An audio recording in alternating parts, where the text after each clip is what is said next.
Atuh. Bismillahirrahmanirrahim. Assalamualaikum warahmatullahi wabarakatuh.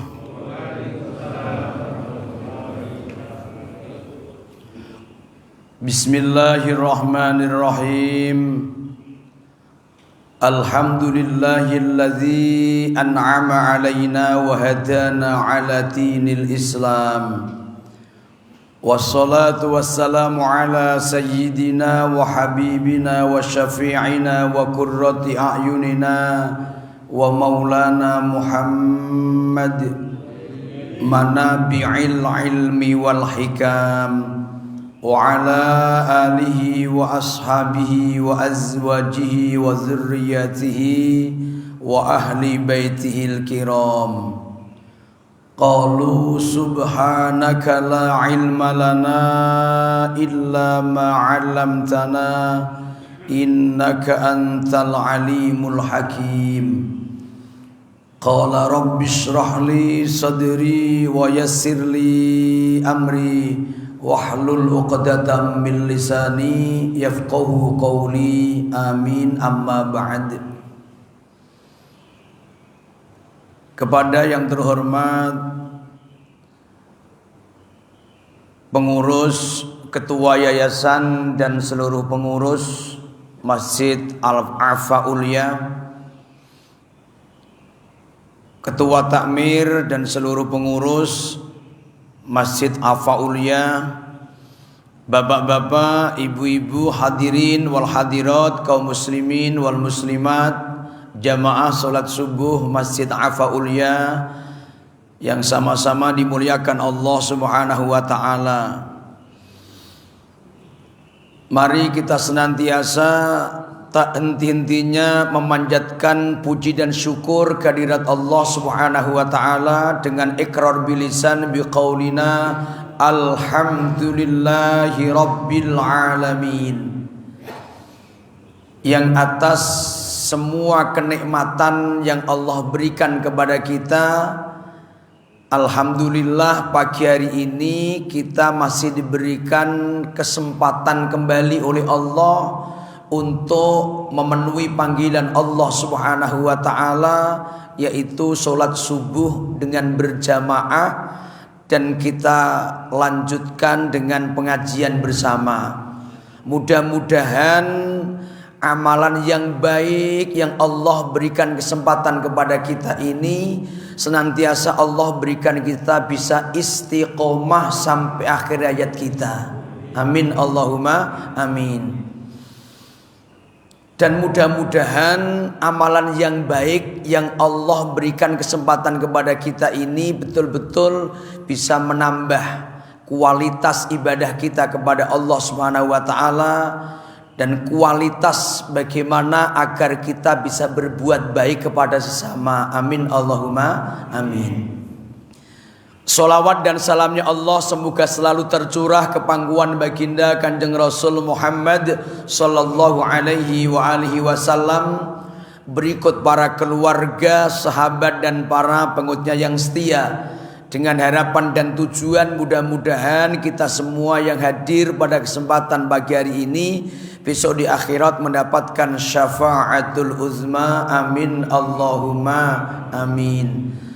Seperti biasa, untuk menambah berkahnya majelis yang mulia ini dan sebagai bentuk wujud kecintaan kita kepada baginda Rasul Muhammad sallallahu alaihi wasallam, monggo Bapak Ibu saya ajak bersama-sama membaca sholawat terlebih dahulu.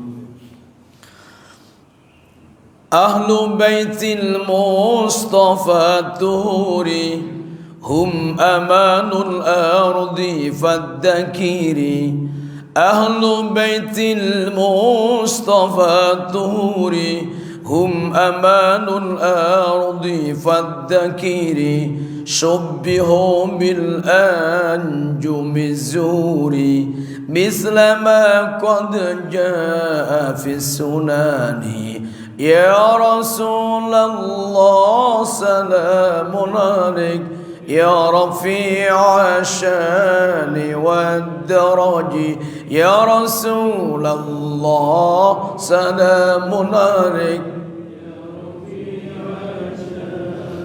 والدرج عدفة يا جيرة العالم يا أهيل الجود والكرم رب فانفعنا ببركتهم واهدنا الحسنى بحرمتهم رب فانفعنا ببركتهم واهدنا الحسنى بحرمتهم وأمتنا في طريقتهم ومعافاتهم من الفتن يا رسول الله.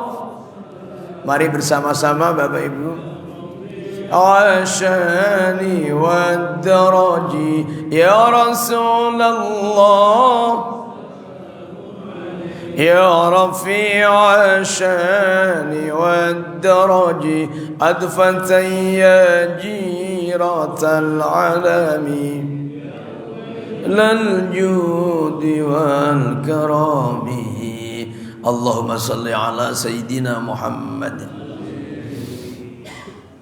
Ini lagu sering saya baca setelah saya tahu kalau lagu ini ternyata lagu yang paling dicintai, paling disukai oleh Allahu Yarham Habibana Ja'far bin Muhammad Al-Kaf.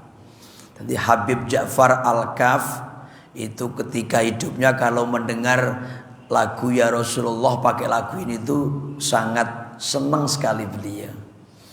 Makanya sering hampir setiap pengajian itu lagu saya bawakan Ya Rasulullah, tapi pakai lagu yang kuno sebetulnya tapi masih enak. Itu lagu zaman mudanya Eyang Nirmala itu, yang Nirmala, karena paling sepuh di sini diantaranya beliau. Insyaallah Allahumma sehat ya, yang tawil umur, sehat wal afiat, Allahumma amin. Hadirin wal hadirat rahimakumullah. Tingapunten niki suarane glorok-glorok nggih Pak Haji Soleh ngendikan suarane telas nggih Pak Haji nek dalu nggih ngaos teng Tegawanu niku wangsul jam kalih nggih kurang tidur niki mungkin jam 8 nggih mangkat mulai ngaos teng daerah Purwodadi mriku. Dadi glorok-glorok niku mun gawanane wong kakean ngomong. Dadi suara serak niku gaweane napa risikone wong kakean ngomong. Risikone wong kakean ngomong.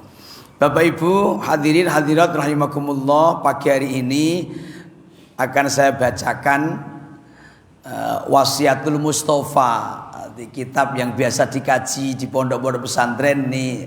Kalau di pondok itu ngetren sekali kitab Wasoya atau Wasiatul Mustafa, wasiatnya Nabi Muhammad kepada Sayyidina Ali karamallahu wajha. Sayyidina Ali itu sepupunya Nabi Muhammad dan sekaligus menantunya Nabi Muhammad sallallahu alaihi wasallam, dan sekaligus Sayyidina Ali adalah pemuda yang pertama kali beriman kepada Allah dan Rasulullah. Di pemuda yang pertama kali iman kepada Allah dan Rasulullah adalah Sayyidina Ali. Dan seorang wanita yang pertama kali iman kepada Rasulullah adalah Ibu Khadijatul Kubra. Terus disusul para sahabatnya Nabi, sahabat Abu Bakar, dan termasuk paling sepuh adalah sahabat Abu Bakar. Nah, ini ada hadis-hadis pilihan khusus Nabi Muhammad memberikan wasiat kepada Sayyidina Ali, tapi umumnya sebetulnya juga untuk kita semua. Yang pertama, ini sebetulnya hadis yang nomor 8 di kitab Wasoya, keutamaan sholat berjamaah. Walaupun panjenengan sudah rajin berjamaah, tapi mudah-mudahan dengan mendengarkan hadis ini semakin termotivasi lagi untuk sholat berjamaah, semakin semangat untuk sholat berjamaah. Amin Allahumma amin. Bismillahirrahmanirrahim. Ila hadratin Nabil Mustafa Sayyidina Maulana Muhammadin sallallahu alaihi wasallam wa ala alihi wa ashabihi wa azwajihi wa dzurriyyatihi ajma'in. Summa ila hadrati Syekh Abdul Wahhab Asy-Sya'rani wa ila Syabzuri Muhammad bin Syabzuri. Al-Fatihah. A'udzu billahi minasy syaithanir rajim. Bismillahirrahmanirrahim. Alhamdulillahi rabbil alamin. Arrahmanir rahim. Maliki yaumiddin. Iyyaka na'budu wa iyyaka nasta'in. Ihdinas siratal mustaqim. Siratal ladzina an'amta 'alaihim ghairil maghdubi 'alaihim waladdallin. Amin. Bismillahirrahmanirrahim. Qala al-muallif rahimallahu wa nafa'ana bihi wa bi ulumi fid dharain. Amin ya Allah ya rabbal alamin. Ya Aliyu, hai Ali, dawuh Kanjeng Nabi, ya Aliyu, hai sahabat Ali, alaika netepono sira bi sholatil jamaati kelawan salat berjamaah. Fa innaha mongko sak temene salat berjamaah indallahi mungguhi Gusti Allah iku kamasyika kaya oleh mlaku ira ilal haji maring haji wal umrati lan marang umrah. Rasulullah pesan kepada sahabat Ali khususnya dan umumnya untuk kita semua agar kita senantiasa istiqomah di dalam melaksanakan salat berjamaah. Ternyata pergi kita, perjalanan kita dari rumah menuju ke masjid, ke musola untuk sholat berjamaah, mungguhi Gusti Allah di hadapan Allah itu kamasyika ilal haji wal umroh, sebagaimana perjalanan kita melaksanakan haji dan umroh. Masya Allah. Padahal kalau kita bayangkan pergi haji itu kan daftarnya saja lama. Kalau sekarang kita daftar haji yang reguler itu insya Allah 30 tahun yang akan datang kita baru berangkat. Nah, kalau yang sekarang usianya sudah 60 tahun baru daftar haji reguler, insya Allah 90 tahun baru berangkat. Ya, walaupun mungkin masih hidup tapi kan wis rodok tele-tele. Rodok tele-tele. Kalau haji yang plus biasa itu juga lama, 7 tahun sampai 9 tahun ya, kecuali hajinya ikut Pak Soleh yang model plus. Tapi biayanya sekitar 300 juta gitu langsung berangkat insya Allah. Amin Allahumma amin. Umroh juga biayanya mahal. Lah kita sholat berjamaah Pak, mendatangi sholat berjamaah itu kata Rasulullah kamasyika ilal haji wal umrah, sebagaimana perjalanan kita melaksanakan ibadah haji dan ibadah umrah. Alhamdulillah, makanya pagi hari ini kita bisa datang ke majelis pengajian. Sebelumnya kita awali dengan sholat berjamaah. Perjalanan kita dari rumah menuju ke Masjid Afa-Ulya ini termasuk perjalanan haji dan umroh. Kata Rasulullah menurut pandangan Allah Subhanahu wa ta'ala. Makanya istiqomahkan terus. Makanya sampai beliau yang paling sepuh, ngapunten loh yang jalannya aja sudah rodok. Kula wau mbayangke kula ndelok yang nirmala niku. Ya Allah, aku sangat tua ya paling ngoplok-ngoplok ngono kuwi. Karena memang penyakit wong tua niku banyak nggih. Nggih, napa niku bengong, beser, budek, termasuk buyuten. Nah niki. Buyuten ngertos nggih Pak nggih. Buyuten niku megang napa-napa ngene-ngene terus nggih. Niki penyakit wong tua. Tapi tidak apa-apa, memang pernah muda kok. Dulu muda ya kiyeng kuat itu. Ya kadang ya ana cah wedok ayu sweet-sweet, ngono biyen niku. Nggih, ana wedok aja sweet ya ana. Ya gaya barang biyen nom-nomane kaya kula ngeten iki. Mengko nek sepuh ya kados beliau ngeten niku. Ya niki yang masih muda-muda nggih deloke yang nirmala ngoten niku ketoke meh kemaki ora patek wani, Mas. Sing nyuting barang niki yen sing nom-nom niki. Nggih, kalau Pak Haji Soleh kan sudah mau meninggalkan dunia hitam. Nggih, maksudnya rambutnya sudah mulai putih-putih itu. Dia mau meninggalkan dunia hitam. Insyaallah. Ya. Makanya istiqomahkan sholat berjamaah. Terus dilanjutkan, wa ma yahrusu lan ora ana kang semangat, wa ma yahrusu lan ora ana kang semangat ala sholatil jamaati ing atase salat berjamaah sapa illa rajulun kejaba wong lanang mukminun kang beriman qad ahabba kang temen-temen cinta. Artinya qad niku setelahnya fi'il madhi, qad artinya sungguh-sungguh. Tapi kalau fi'il mudhari malah kadang-kadang. Ini qad. Qad ahabba temen-temen cinta hu ing rajul sapa Allahu Gusti Allah. Wa ma yazhadu lan ora ana kang menjauh, ora seneng artinya fiha ing dalam salat berjamaah sapa illa munafikun kejaba wong munafik qad abghadu kang temen-temen duka marah sophu ing munafik sapa Allah Gusti Allah. Diteruskan sabda Nabi Muhammad kepada Sayyidina Ali, dan tidak ada orang yang semangat untuk sholat berjamaah kecuali orang yang beriman, yang orang itu dicintai oleh Allah Subhanahu wa ta'ala. Jadi kalau hati kita ini bapak-bapak ada rasa semangat untuk melaksanakan sholat berjamaah, ketika adzan dikumandangkan Allahu Akbar Allah, kaya adane Ustaz Ikhwan itu, nggih.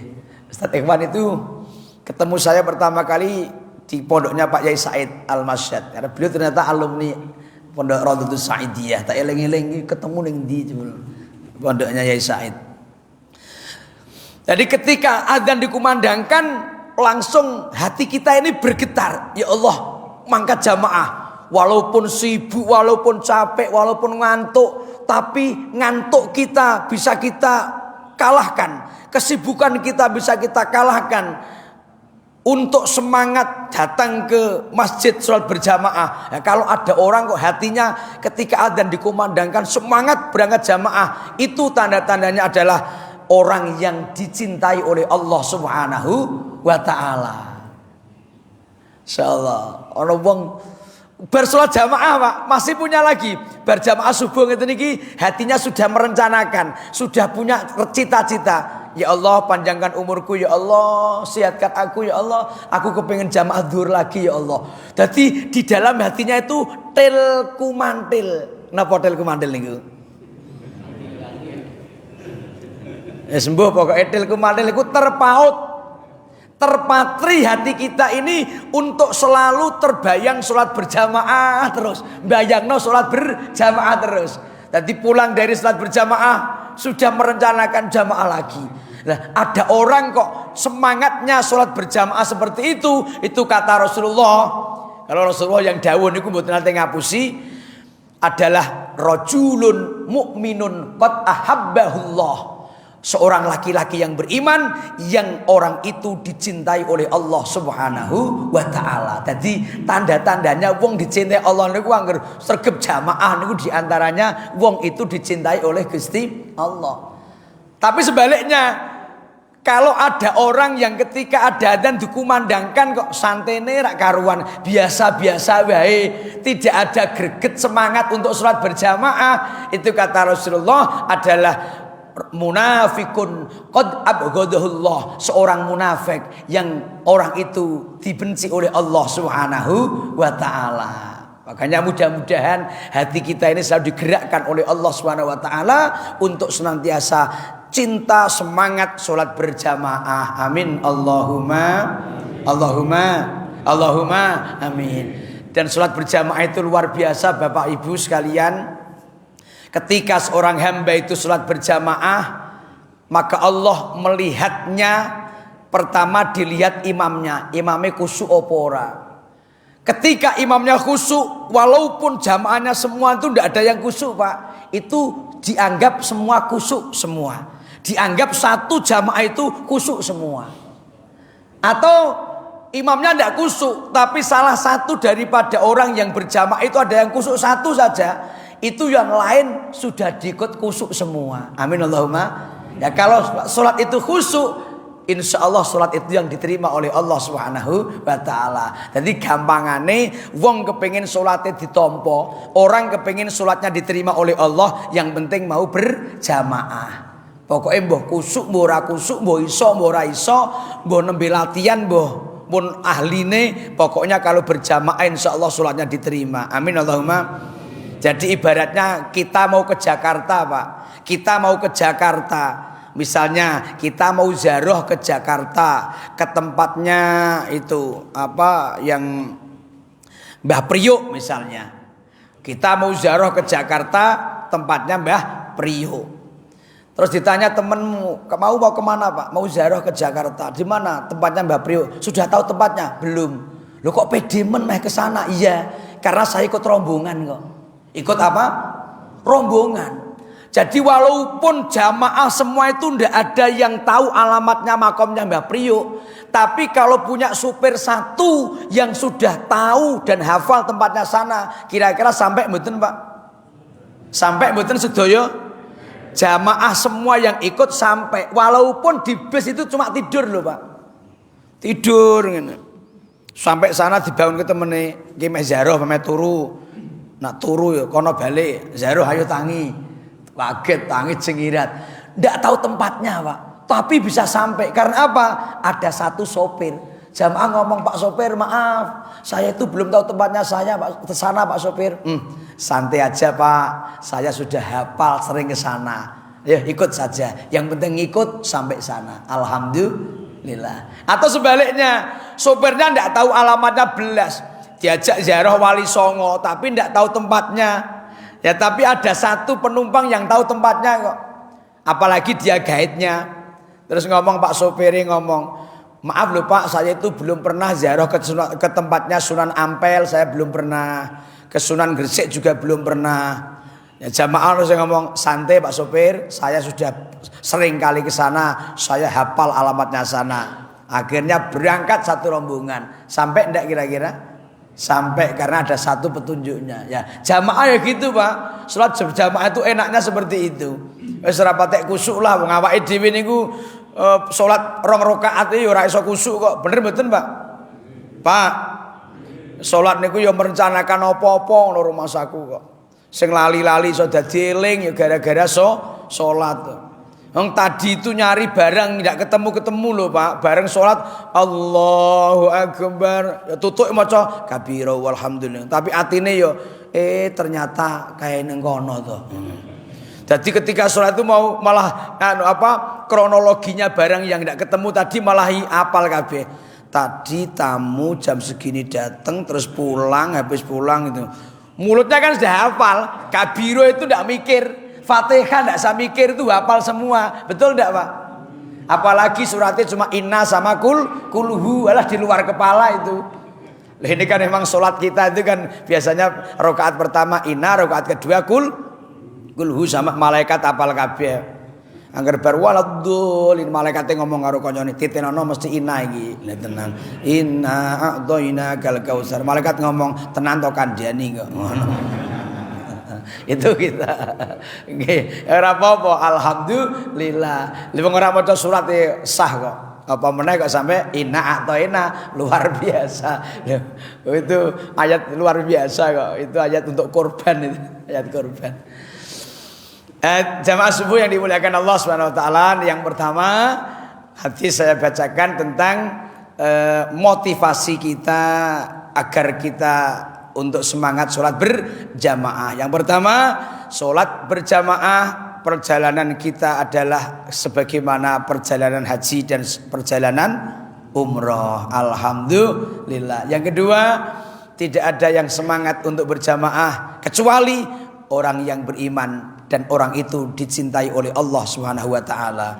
Dan tidak ada orang yang tidak suka berjamaah. Santai tok ana jamaah ana adzan wis ora reaksi belas ngono. Malah kadang krungu adzan nesu ya ana kok. Allahu Akbar, Allahu Akbar. Lah adzan malah. Ada ndak Pak kira-kira Pak? Senengi kurung adzan apa pedak Ramadan ya Pak? Kalau Ramadan ya ngarep-ngarep adzan maghrib bae. Urung wayahe wis bingung. Iki kok ora ana adzan apa tukang adzane keturun kabeh moye iki. Iki Kang Zainuddin karo Kang Ikhwan terus sama Kang siapa yang satu? Kang Tain ngapunten Kang Tain bolo ngono. Iki Kang Tain apa keturun yamene kok ora ana adzan lho. Padahal biasanya arah poso ki yamene wis do adzan lho. Oh, senenge adzan pendak poso tur adzan maghrib. Kalau ada orang yang ada adzan kok tidak ada reaksi sama sekali, apalagi malah jengkel karo adzan, itu tandanya kata Rasul munafikun qad abghadahullah, seorang munafik yang Allah benci kepada orang itu. Nauzubillah min dzalik. Sekali lagi mudah-mudahan hati kita dijadikan oleh Allah hati yang senantiasa semangat untuk mendatangi sholat berjamaah. Allahumma amin. Hadis berikutnya, seorang hamba yang paling dicintai oleh Allah. Ini amalan sujud, Pak. Amalan sujud terutama biasanya dibaca sujud terakhir karena dikatakan Rasul hamba ketika sholat itu paling dekat kepada Allah ketika sujud. Maka jangan sia-siakan ketika sujud untuk berdoa kepada Allah Subhanahu wa taala. Bismillahirrahmanirrahim. Ya Aliyu, hai Ali, ahabbul ibadi, utawi paling disenengi piro-piro kawula, utawa hamba yang paling dicintai. Ahabbul ibadi, utawi kawula sing paling dicintai ilallahi mungguhi Gusti Allah taala, hale maulur sapa Allah iku abdun hamba sajidun kang sujud, yakulu kang ngomong kang donga kono sapa abdun fi sujudihi ing dalem sujude abdun. Dongane pripun ketika sujud? Rabbi inni zulamtu nafsi faghfir li dzambi fa innahu la yaghfiruz dzunuba illa anta. Jadi ketika sujud ditambahi doa itu, Pak. Nanti misalnya sujud terakhir biasa baca subhana rabbiyal azimi, sujud subhana rabbiyal a'la wa bihamdi, subhana rabbiyal a'la wa bihamdi, subhana rabbiyal a'la wa bihamdi. Maka biasanya kan sujud terakhir itu agak panjang, agak lama dibanding sujud yang pertama, kedua. Itu yang paling lama biasanya sujud terakhir. Ya, ketika sujud terakhir itu kata Rasulullah agar hamba itu menjadi ahabbu ilallah, menjadi hamba yang sangat dicintai oleh Allah, maka ketika sujud ditambahi Rabbi inni zulamtu nafsi faghfirli dzambi fa innahu la yaghfiruz dzunuba illa anta. Niki perlu dicatat nih, Pak. Kalau tidak dicatat ya direkam saja, direkam. Karena kan dalam sholat itu tidak boleh doa kecuali pakai bahasa Arab. Jadi itu sholat doanya harus pakai bahasa Arab. Kalau bahasa Indonesia tidak boleh. Kecuali di luar sholat. Kalau di luar sholat boleh. Tapi kalau di dalam sholat itu tidak diperbolehkan doa pakai bahasa selain Arab. Nah ini ada doa dalam sujud. Doanya sebetulnya pendek.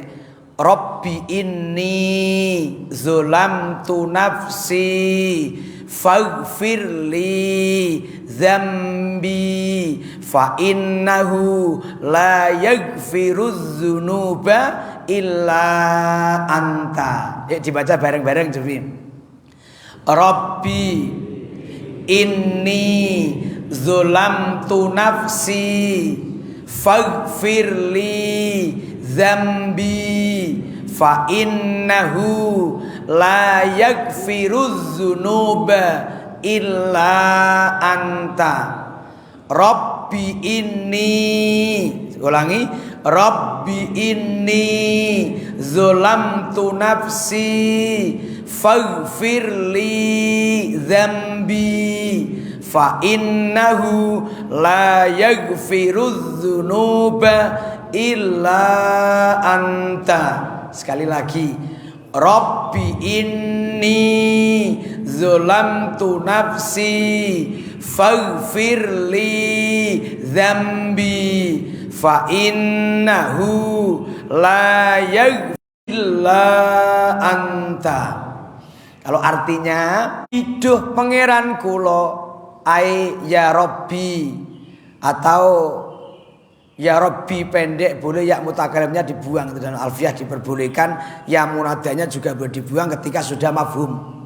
Rabbi ay ya Rabbi, hai Tuhanku, ini zalamtu nafsi, sesungguhnya aku ini sak temene kula tuwus nganiaya sinten kula, awak kula.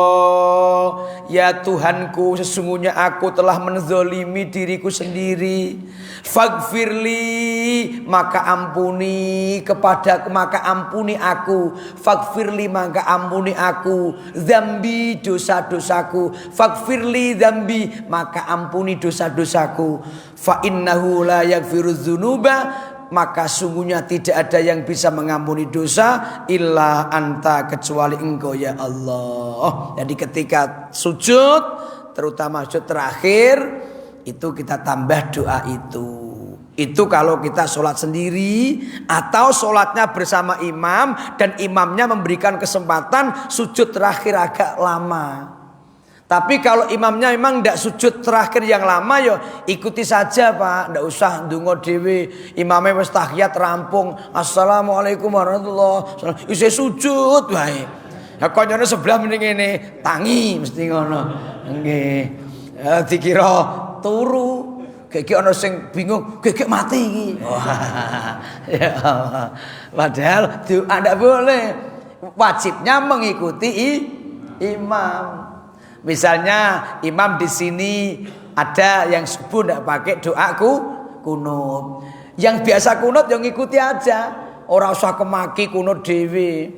Wong imame ora kunut kok ngeyel. Wis pokoke aku mek kunut, karepmu imam nak men dhisik aku kunut tetep pokoke.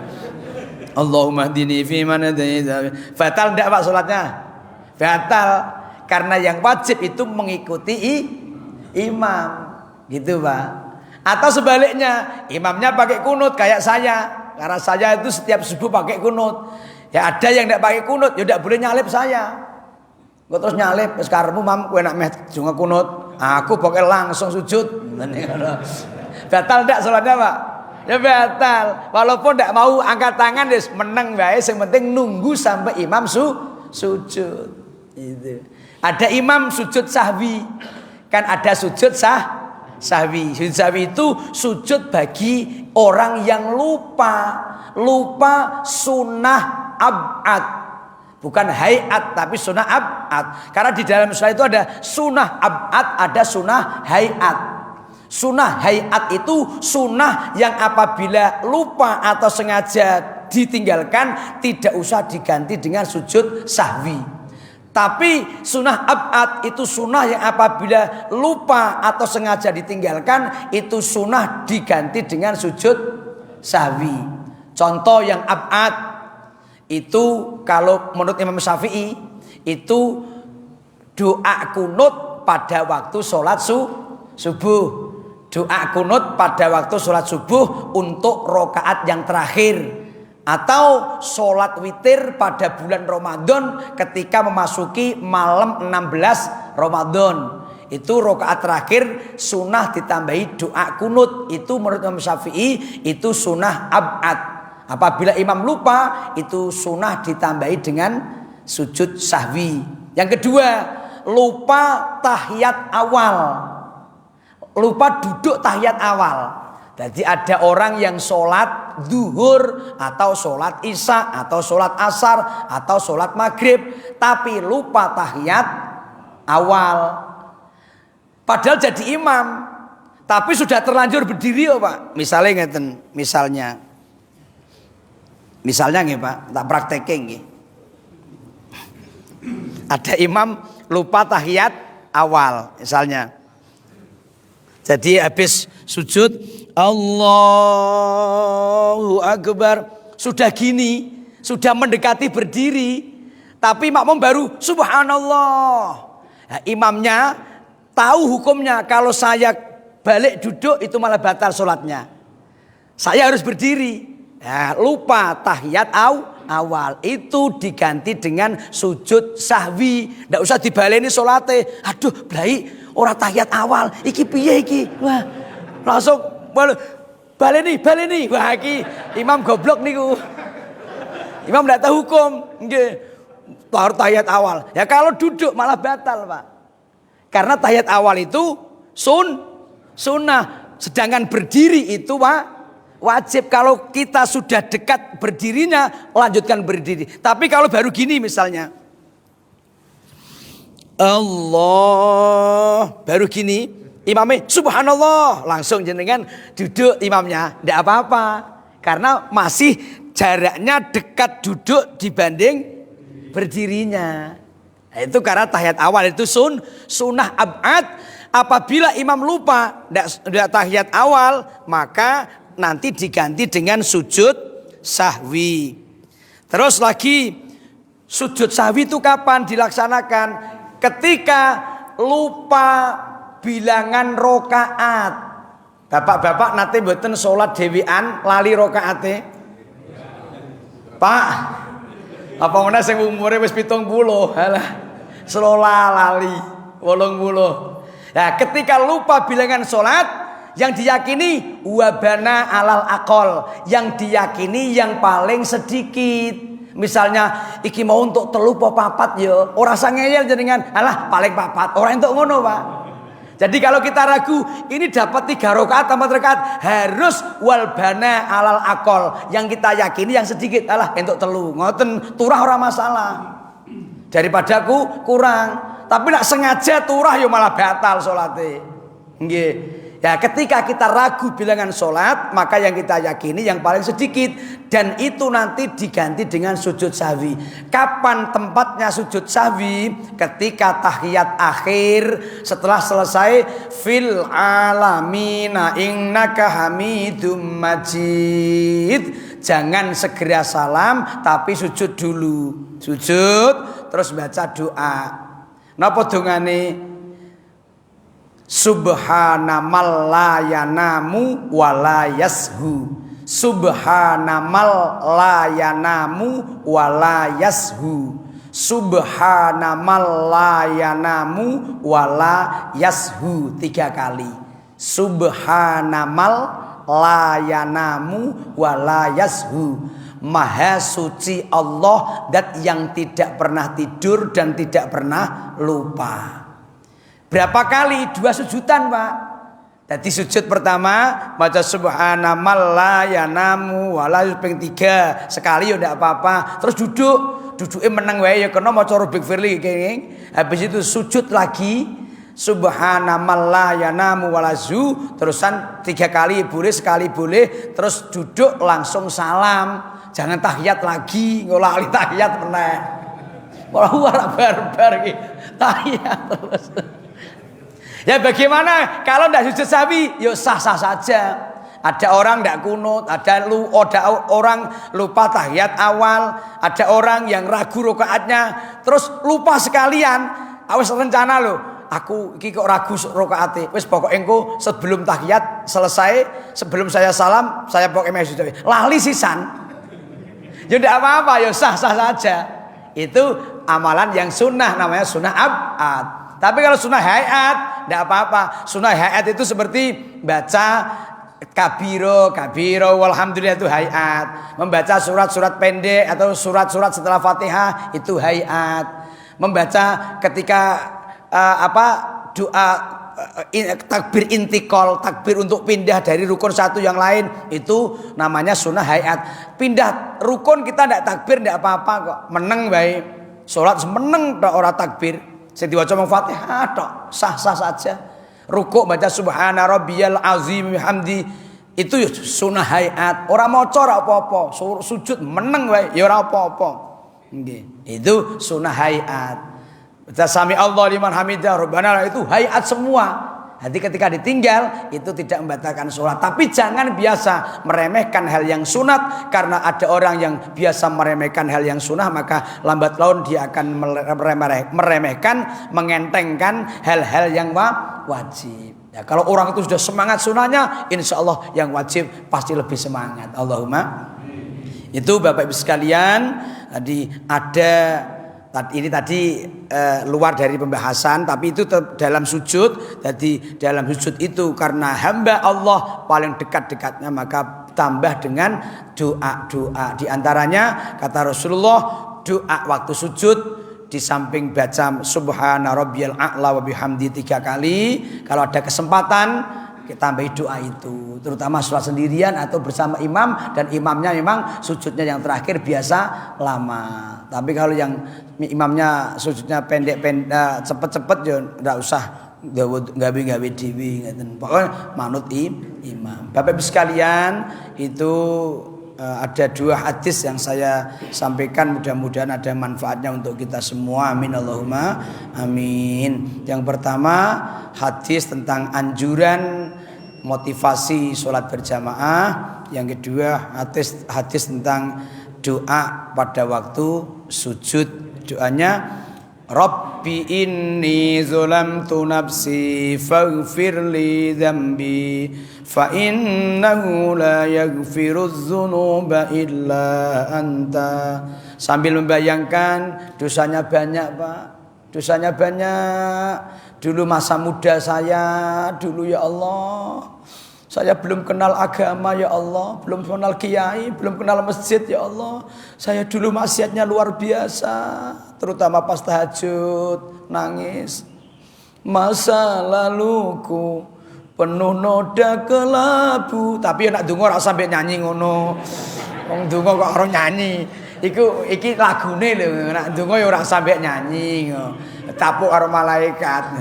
Wong donga kok masa laluku penuh noda kelabu. Itu kan penghayatan saja pas di luar sholat donga. Nggih bar tahajud dongane ngono. Ya 4 papan toh, Pak.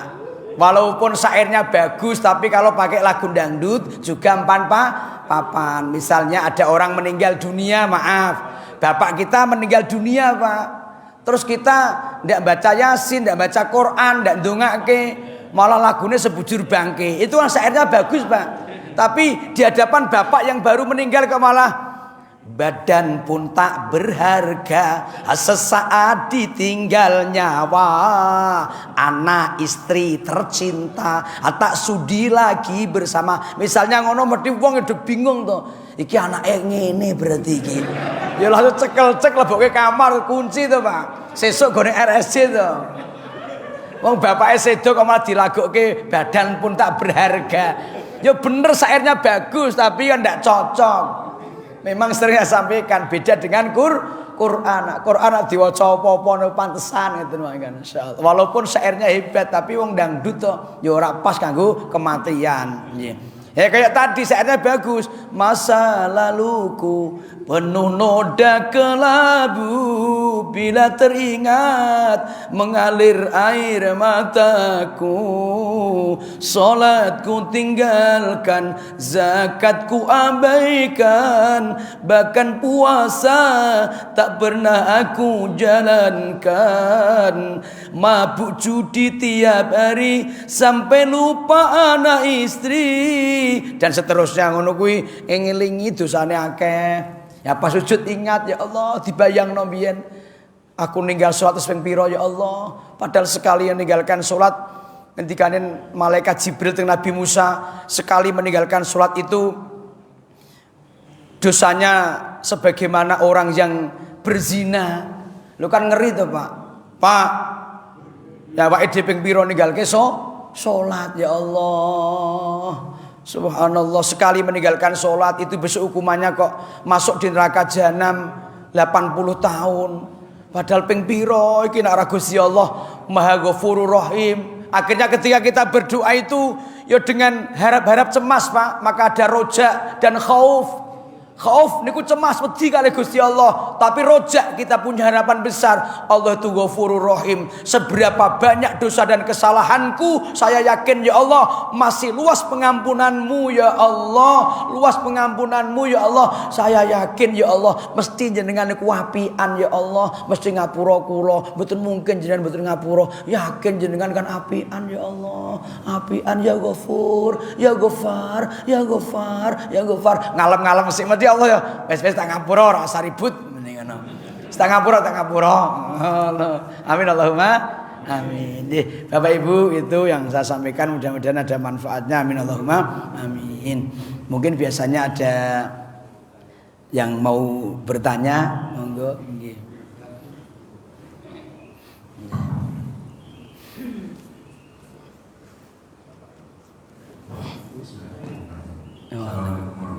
Waalaikumsalam warahmatullahi wabarakatuh.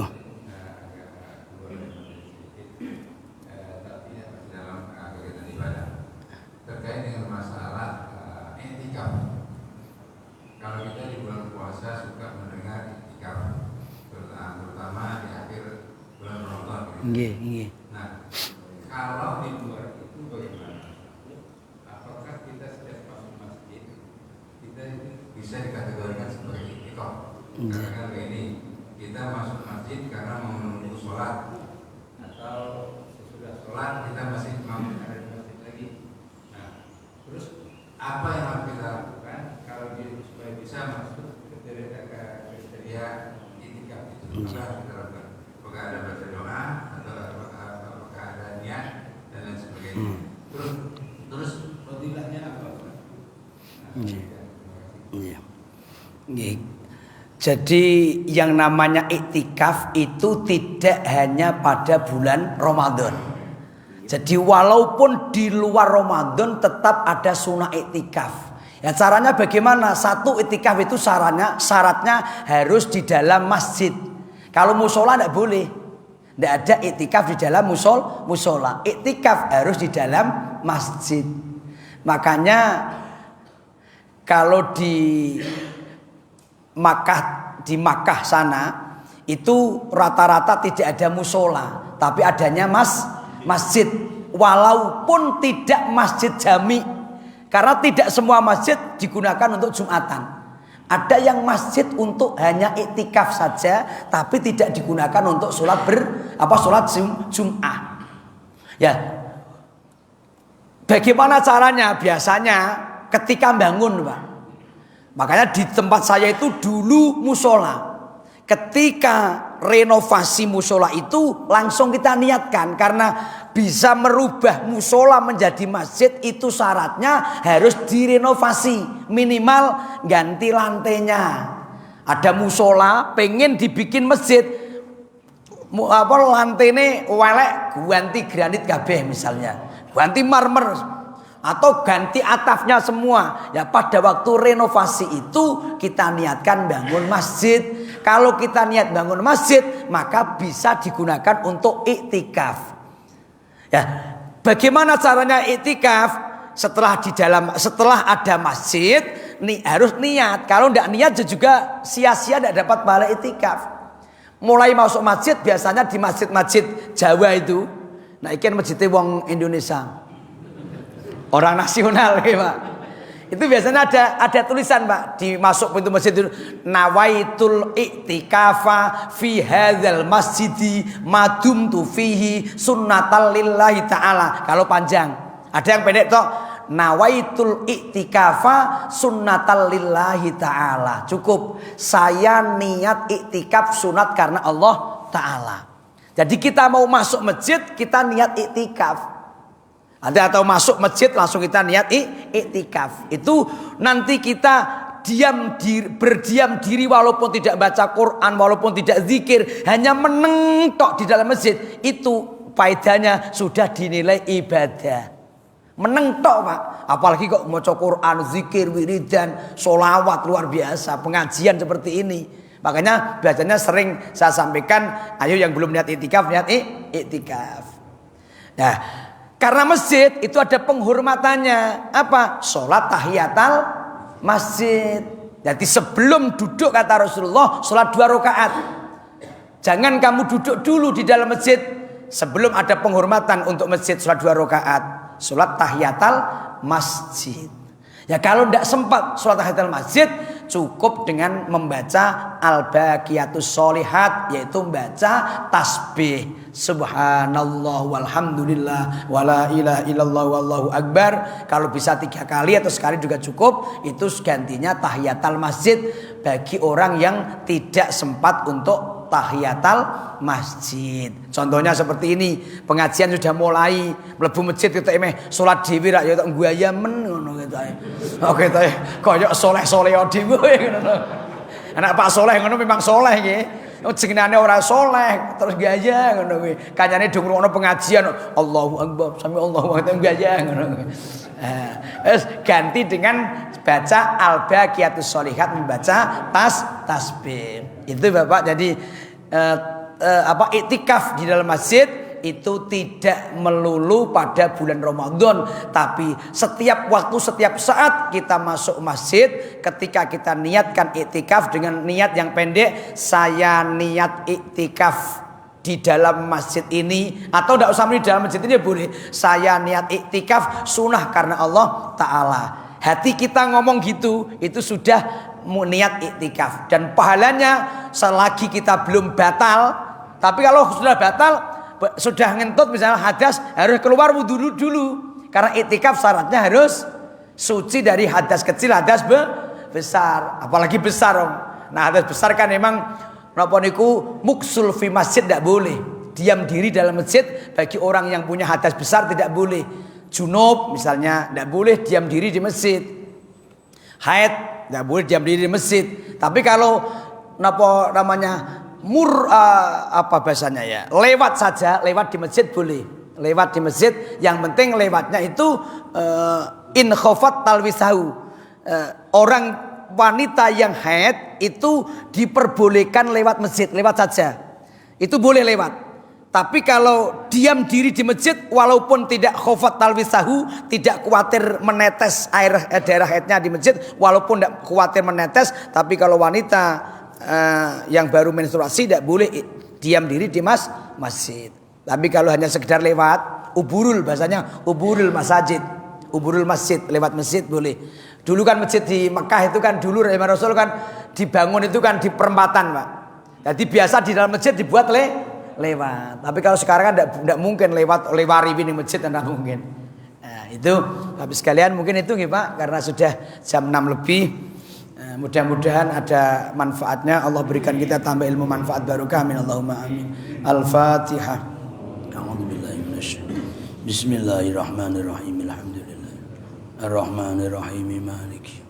Iyyaka na'budu wa iyyaka nasta'in. Ihdinas siratal mustaqim. Siratal ladzina an'amta 'alaihim. Bismillahirrahmanirrahim. Alhamdulillahirabbil alamin. Hamdan yuwafi ni'amahu wa yukafi'u mazidah.